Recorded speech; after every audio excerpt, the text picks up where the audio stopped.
Alors, pour moi, le premier, c'est vraiment d'être aligné entre sa raison d'être, à quoi on sert, à quoi la marque, qu'est-ce que la marque apporte, et l'expérience qu'on fait vivre.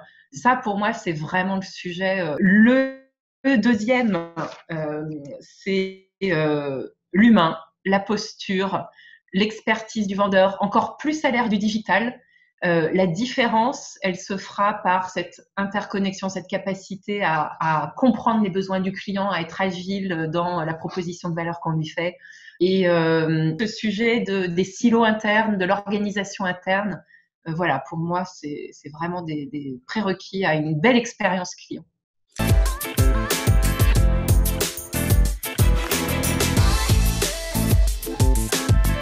C'est Mais en super. fait, je choisis pas, je fais les deux, je fais vraiment les deux parce que on se doit d'écouter nos clients, travailler le feedback, écouter les verbatims qui nous permettent vraiment d'améliorer en continu l'expérience client et ça c'est fondamental. Et en même temps, évidemment, il faut qu'on innove, il faut qu'on fasse vivre des choses waouh à nos clients, il faut qu'on exploite tout l'écosystème digital, toutes les startups, etc. Et c'est ce qu'on a fait d'ailleurs. Il faut vraiment s'organiser pour que les équipes elles travaillent en amélioration continue sur les NPS et innover.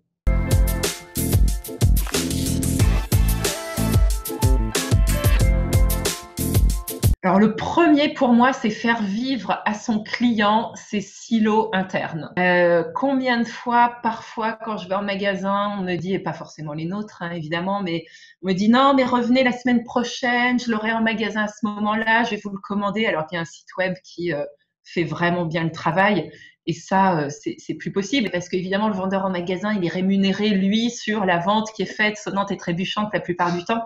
Mais le client, du coup, lui, évidemment, il en pâtit. Et le deuxième frein que je vois, c'est le fait de pas pouvoir avoir une baguette magique qui fait qu'on refait du sol au plafond son legacy informatique, qui fait qu'on n'arrive pas à avoir un 360 en vision client. Il faut juste avoir la capacité de détricoter son legacy et de le mettre en œuvre. Et c'est malheureusement pas toujours aussi simple, pas toujours aussi rapide qu'on le veut.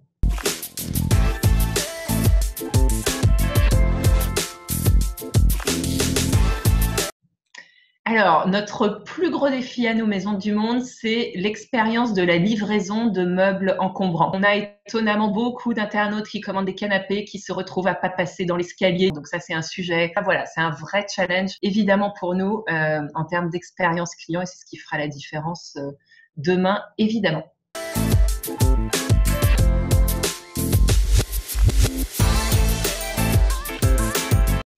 Alors là, je vais faire un peu d'auto-promo, mais cette magnifique start-up Rinov, dans laquelle on a pris une participation récemment, quand moi j'ai fait l'expérience du coup, télécharger les plans de mon appart, de dire voilà le style que j'aime, voilà les besoins que j'ai dans mon salon, et que j'ai reçu le SMS et le mail pour dire ça y est, on a travaillé sur votre appartement, attention, vous allez découvrir le relooking qu'on vous propose. Oh, c'était sincèrement, en toute transparence, un moment d'émotion de tout à coup découvrir son chez-soi complètement relooké. Et voilà, donc ça, le digital permet aussi ça, de faire ce petit moment d'émotion et ça joue du coup à l'enchantement client en fait. Des petites choses comme ça que je trouve vraiment sympa à entretenir et qui font la fidélisation.